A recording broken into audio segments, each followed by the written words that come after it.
preach it. When Donald Trump was inaugurated, he said something that really surprised me. He announced the beginning of a golden age, and I thought, wow, golden ages are usually seen in hindsight, and there's a reason for that, because it's really hard to know whether we're living in good times or bad times. Now, in many ways, the United States has had something of a golden age since the 20th century. Sometimes the 20th century is called the American century, but our president isn't short on making big announcements, so there you have that. Last week we talked about Solomon's golden age, and it's easy to see Solomon's golden age in retrospect. Never before and never since had Israel dominated its neighbors or been in control of so much territory. And the capstone of that was this golden temple that Solomon built. And the Spirit of God settled in on the temple. Riches rolled into Solomon's kingdom. He was wealthy, he was powerful. The Queen of Sheba comes from a great distance because she heard about his wisdom and she heard about his golden kingdom. That golden kingdom, well, was this God's plan for Israel? In the book of Exodus 19, God pretty much stated his plan for Israel. Then Moses went up to God, and the Lord called him from the mountain and said, "This is what you are to say to the descendants of Jacob, and what you are to tell the people of Israel.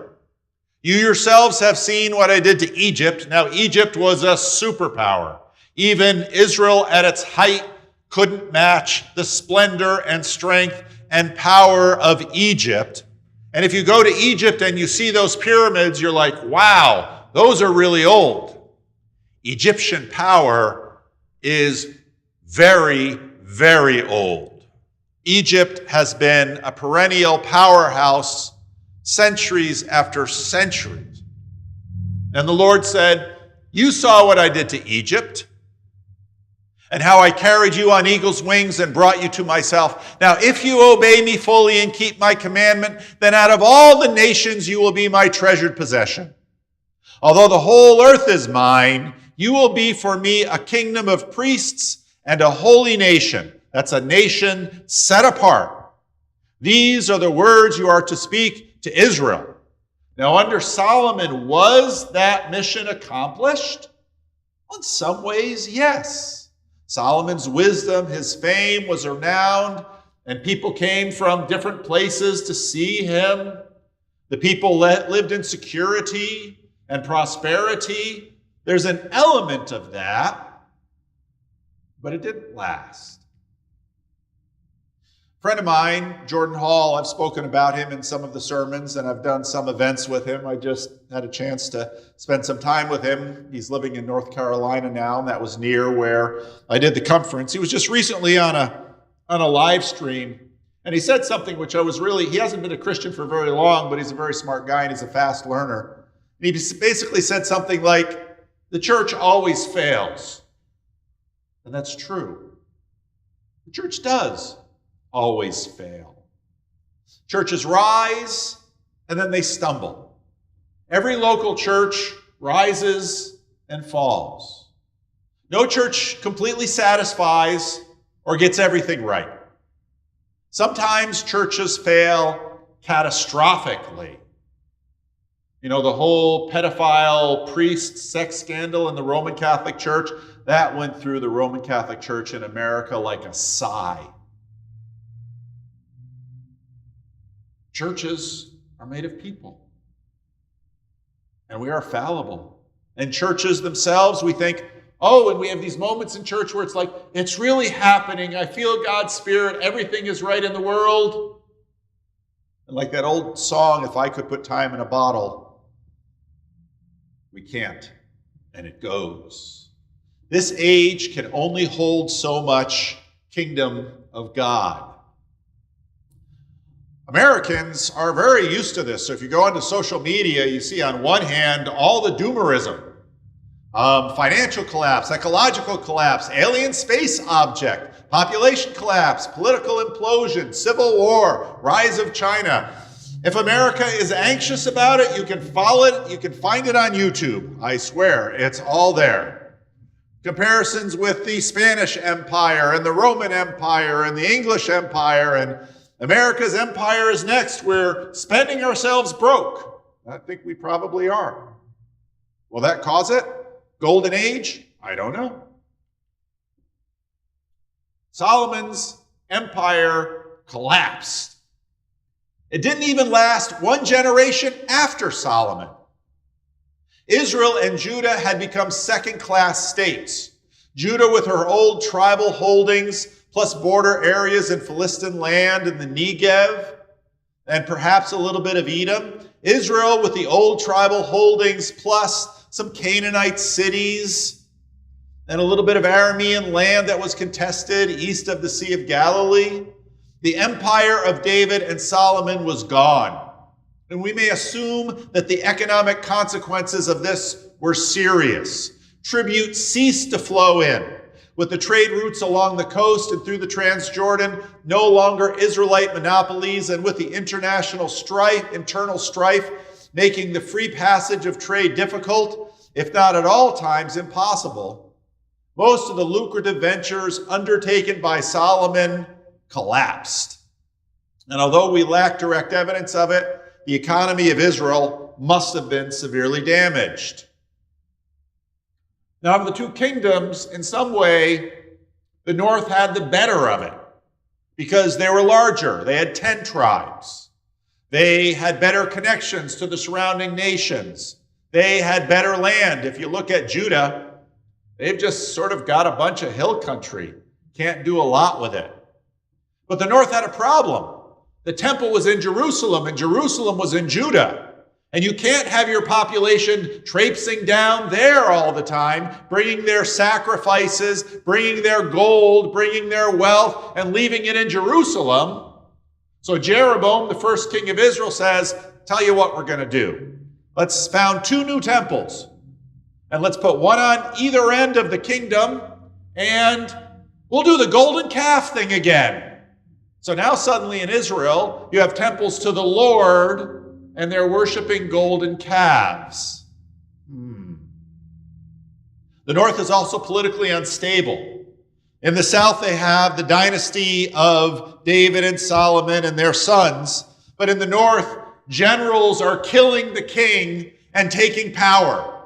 And so you have these constant coups and constant turnover of the royal families.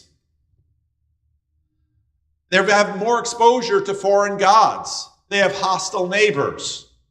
They're wealthier and more prosperous, but they've got these downsides. Eventually, a really strong king arises, and you almost never hear his name, but he's there in the Bible. It was Omri.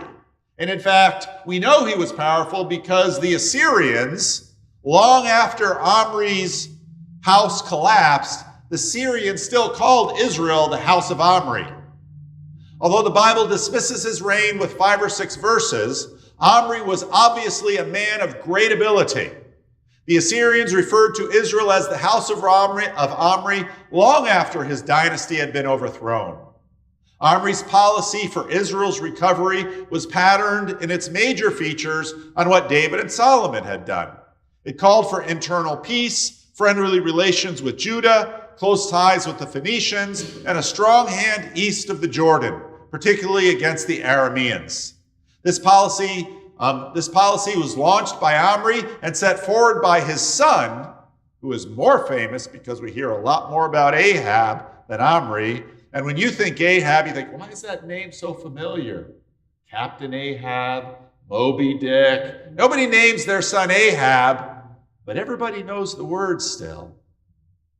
Ahab, in a series of steps, owning to the nature of our sources that cannot be ranged chronological order.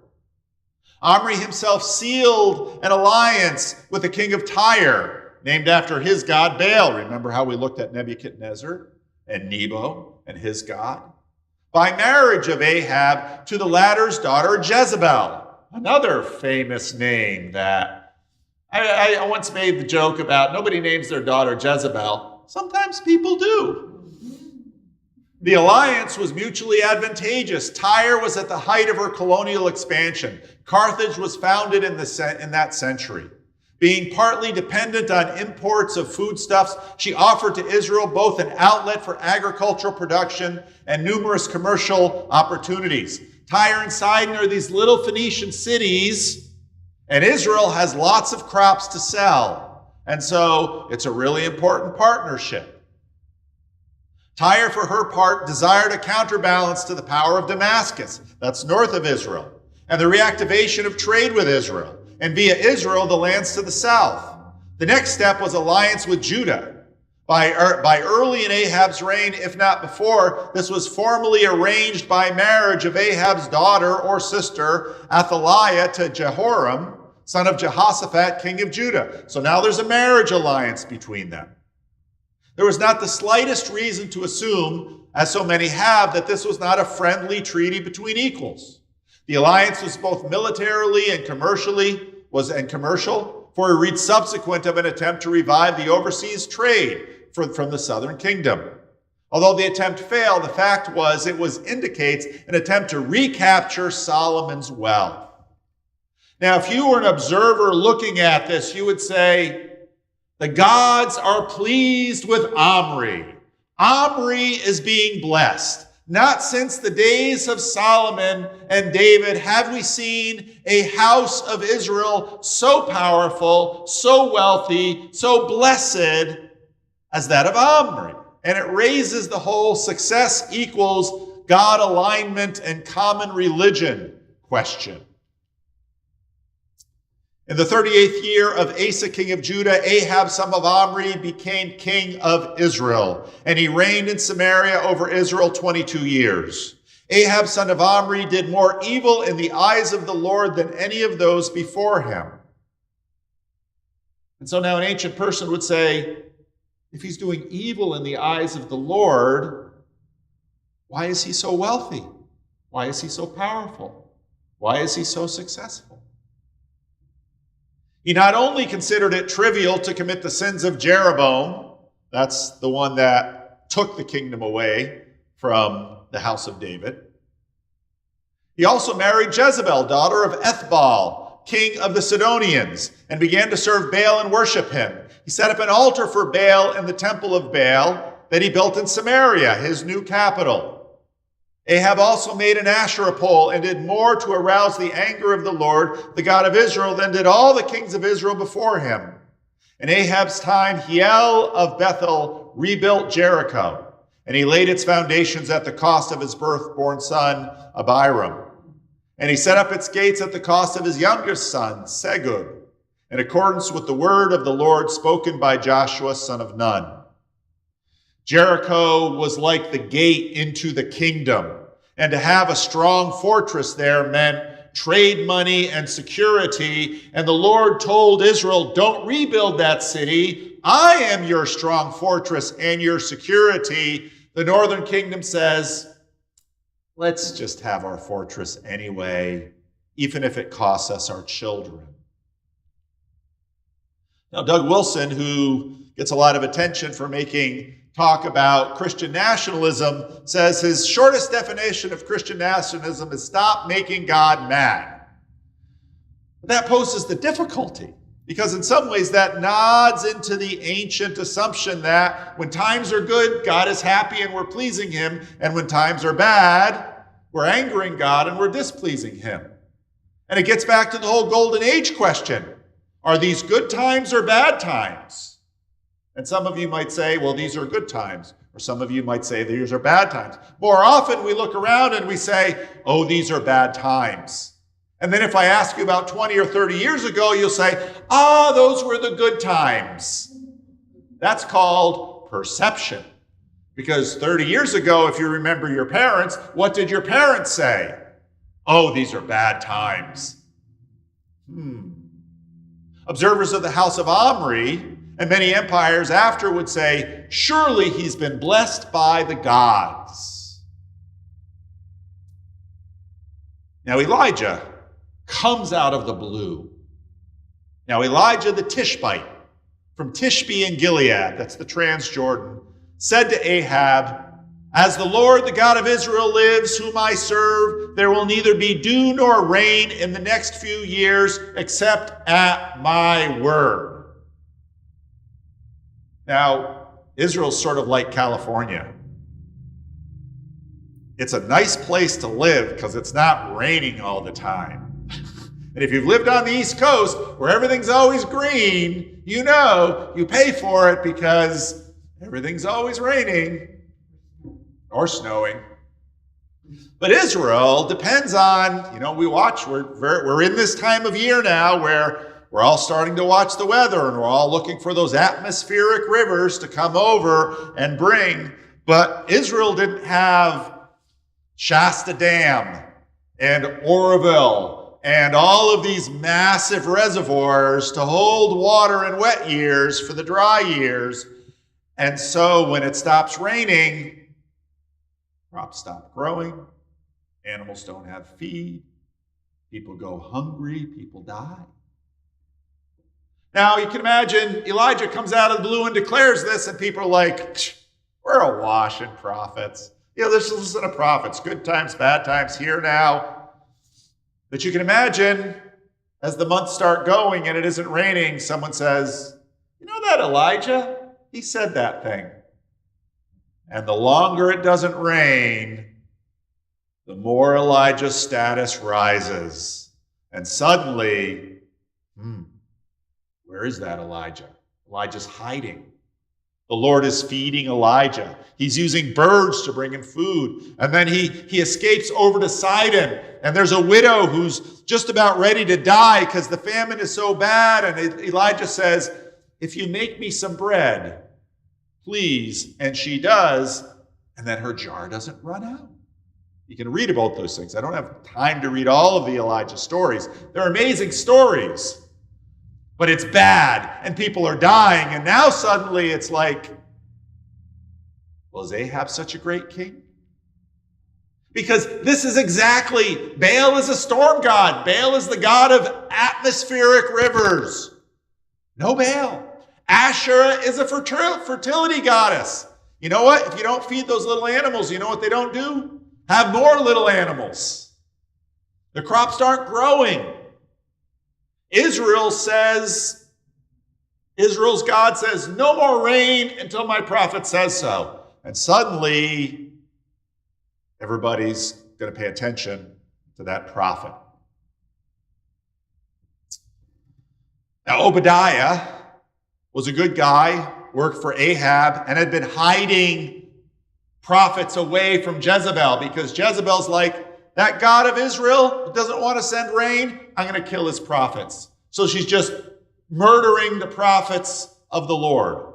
So Obadiah is hiding them. And then Elijah shows up to Obadiah and says, "Set me up with Ahab." And Obadiah is like, "He's going to kill me." Elijah says, "Don't worry. Do it anyway." And Obadiah does. Remember that when you hear Elijah's life threatened. Who's braver, Obadiah or Elijah? So Obadiah went to meet Ahab and told him. And Ahab went to meet Elijah. And when he saw Elijah, he said, "Is that you, troubler of Israel?" "Oh, now it's Elijah's fault it's not raining, huh?" "I have not made trouble for Israel," Elijah replied, "but you and your father's family have." That's Omri. "You have abandoned the Lord's commands and followed the Baals. Now some of the people from all over Israel to meet me on Mount Carmel and bring 450 prophets of Baal and the 400 prophets of Asherah who eat at Jezebel's table." So Ahab sent word throughout all Israel and assembled the prophets at Carmel. Elijah went before the people and said, "How long will you waver between two opinions? If the Lord is God, follow him. If Baal is God, follow him." The people said, "Nothing." Because people are fickle. Because people will follow the God that works for them. And at this point, they know that all of the Lord's prophets have been killed or are in hiding, and they think, can't be a very good God if he doesn't protect his prophets. Now, you've got this crazy Elijah. So I'll just keep my mouth shut and wait and see what happens. And then I'll jump on the winner's side. Then Elijah said to them, I am the only one of the Lord's prophets left. Is that true? But Baal has 450 prophets. Get 2 bulls for us. Let Baal's prophets choose one of them, and let them cut him to pieces and put on the wood, but do not set fire to it. I will prepare the other bull and put it on the wood, but do not set fire to it. Then you call on the name of your God, and I will call on the name of the Lord. And the God who answers by fire, he is God. Remember, Baal is a storm god. You know what fire from heaven looks like? You think, I've never seen fire from heaven. Yes, you have. Just look out in a dark, well, not too much in California, but go out east and look at a night summer sky, and you see fire from heaven. Lighting trees on fire. Then all the people said, this is a good plan. Let's do this. All right. Elijah said to the prophets of Baal, choose one of the bulls and prepare first. You go first. Pick whatever you want. Set it up however it works for you, however it works best. There's so many of you. Call on the name of your God, but do not light the fire. So they took the bull given them, and they prepared it, and they called on the name of Baal from morning till noon. Baal, answer us, they shouted. But there was no response. No one answered. And they danced around the altar that they had made. At noon, Elijah began to taunt them. Shout louder, he said. Surely if he's a god, perhaps he's deep in thought or busy or traveling. Maybe he's sleeping and must be awakened. So they shouted louder and slashed themselves with swords and spears, as was their custom, until their blood flowed. Here's a blood sacrifice. Surely the gods must see a blood sacrifice. Midday passed, and they continued their frantic prophesying until the time for the evening sacrifice. But there was no response. No one answered. No one paid attention. Then Elijah said to all the people, come here. And they came to him. And he prepared the altar of the Lord, which had been torn down. And Elijah took 12 stones, one for each of the tribes descended from Jacob, to whom the word of the Lord had come, saying, your name shall be Israel. With the stones he built an altar in the name of the Lord, and he dug a trench around it. And you can imagine 450 of Baal's prophets cut themselves. All day they've been after it, and here we see this one dude. He's building the altar. Just one dude. He's digging a trench around it. Enough to fill 2 seahs of seed. He arranged the wood. He cut the bull into pieces. Just think about all the work little old Elijah's doing all by his lonesome. And laid it on the wood. And he said to them, fill 4 large jars with water. Pour it on the altar and the wood. I don't want any little spark coming and people say, he cheated. You know, he little like this. No. Douse it. Then do it again. And do it a 3rd time.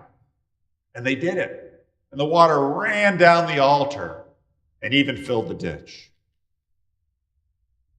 At the time of sacrifice, the prophet Elijah stepped forward and prayed, Lord, the God of Abraham, Isaac, and Israel, let it be known today that you are God in Israel, and that I am your servant, and have done all these things at your command. Answer me, Lord, answer me, so the people will know that you, Lord, are God, and that you are turning their hearts back again. Then the fire of the Lord fell and burned up the sacrifice, the wood, the stones, and the soil, and also licked up the water in the trench. When all the people saw this, they fell prostrate and cried, the Lord, he is God! The Lord, he is God! Wow. This is great. This is exactly what we want. We want to pray and have God show up. And to be so obvious. There's no charlatanism. It's completely true. So often when we pray, this is what God, just show up and do it for everyone to see.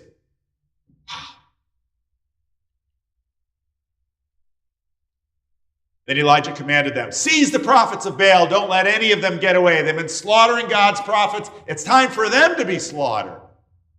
We hear that. It's like, don't know what to say. So they seized them. And Elijah had them brought down to the Kishon Valley. And they slaughtered them. And Elijah said to Ahab, go, eat and drink, for there's the sound of a heavy rain. So Ahab went off to eat and drink, but Elijah climbed to the top of Mount Carmel after he had slaughtered the prophets and bent down to the ground and put his face between his knees. Go look towards the sky, he asked his servant, and he went and looked. There's nothing there. 7 times Elijah said, go back. The 7th time the servant reported, a cloud as small as a man's hand is rising from the sea. So Elijah said, go and tell Ahab, hitch up your chariot and go down before the rain stops you. You know what a mountain can be like in the rain with no paved road. Got to get that chariot out of there. Meanwhile, the sky grew black with clouds, and the wind rose, and heavy rain started falling, and Ahab rode off to Jezreel. The power of the Lord came on Elijah, tucking in his cloak and his belt, and he ran ahead of Ahab all the way to Jezreel. It's one of my favorite stories as a kid. Just had to imagine Elijah as an old man. Doesn't say he's old, but I just imagine him just booking and, the chariots behind. Love that story. It's usually when we stop reading. But the Bible doesn't end. The book doesn't stop. Now, Ahab told Jezebel everything Elijah had done. One of the images we get about Ahab and Jezebel is that Ahab's kind of a weak guy. And so wow, Jezebel, you won't believe what happened. We were on Carmel and the fire and the slaughter, and it was incredible. Jezebel. She's always, a little later, there'll be a vineyard and a little story about that. And Ahab's blubbering on the bed about Naboth's vineyard. And Jezebel gets up and says, you're king. Kill the guy and take his property. Don't you know how the world works? So Jezebel sent a messenger to Elijah and said, may the gods deal with me, be it ever so severely, if by this time tomorrow I do not make your life like that of one of them. And you would think after this victory, after calling down fire from heaven and destroying, and after slaughtering the prophets of Baal, and after the whole nation saying, we'll serve the Lord, and after outrunning a chariot, that for Elijah to get that message, he would say, ha! Who does Jezebel think she is? I called down fire from heaven. I'll call down fire on her palace. I'll stop the rain again. Why on earth would this woman think she can come after me? That's what Elijah should do. But what does he do? Elijah was afraid and ran for his life. Like what? Obadiah worked with Ahab and was at the risk of his life, was hiding prophets of the Lord after this massive victory where Elijah shows he can shut up the heavens, he can bring down fire. He's like a god in the world. And this woman from Tyre says one little thing about him and he runs like a little kid. Then he came to Beersheba in Judah. Even he's out of the country now. He's kicked out of the country. And he left his servant there while he himself went another days into the wilderness. It's not even good enough to be in Judah. He's got to go south of Judah. And he came to a broom bush and he sat under it and he prayed that he might die. It's bad enough that you run and now you just want to die after all of this? I've had enough, Lord. I'm resigning. Take my life. I am no better than my ancestors. Then he laid down under the bush and fell asleep. All at once an angel touched him and said, get up and eat. And he looked around, and there by his head was some bread baked over hot coals and a jar of water. And he ate and drank and then lay down again. Then the angel of the Lord came back a second time and touched him and said, get up and eat, for the journey is too much for you. So he got up and ate and drank. Strengthened by that food, he traveled 40 days and 40 nights until he reached Horeb, the mountain of God. Then he went into a cave and spent the night. Now suddenly, the Bible is starting to do this hyperlink thing, and you're like, hey, wait a minute. The great prophet of God who can do extraordinary things with storms, because if you can still a storm, you can make a storm. He's in the wilderness for 40 days and 40 nights. But this later person from God, he'll be fasting there. Angels are feeding Elijah. And the word of the Lord said, "What are you doing here, Elijah?" He replied, "I've been very zealous for the Lord God Almighty. The Israelites have rejected your covenant, torn down your altars, put all your prophets to death with the sword, and I'm the only one left. And now they are trying to kill me too." Carmel, it's just in the past. There's this little untrue pity party. You're not the only prophet. And the Lord said, "Go out and stand on the mountain in the presence of the Lord." And now we think about Moses. "For the Lord is about to pass by." And a great and powerful wind tore the mountains apart and shattered the rocks before the Lord. But the Lord wasn't in the wind. After the wind, there was an earthquake. But the Lord wasn't in the earthquake. And the thing is, if you look at biblical appearances of the Lord, sometimes it's like a wind. He came down on Sinai with an earthquake and with fire and with wind. After the earthquake came a fire, but the Lord wasn't in the fire. And it's like, the Lord can just do these things. No problem. And after the fire came a gentle whisper. When Elijah heard it, he pulled his cloak over his face and went out and stood at the mouth of the cave. And the voice said to him, "What are you doing here, Elijah?" You think about God saying to Adam and Eve, "Where are you?" God on one hand is so gentle with him. And Elijah is just such a catastrophe right now. Elijah, you want the big God always be winning show, right? That's the God we want. But how do you recognize him, Elijah? Where is he? Can you hear him in the small? Obadiah could. You don't remember his name. Elijah doesn't know how humans' hearts change.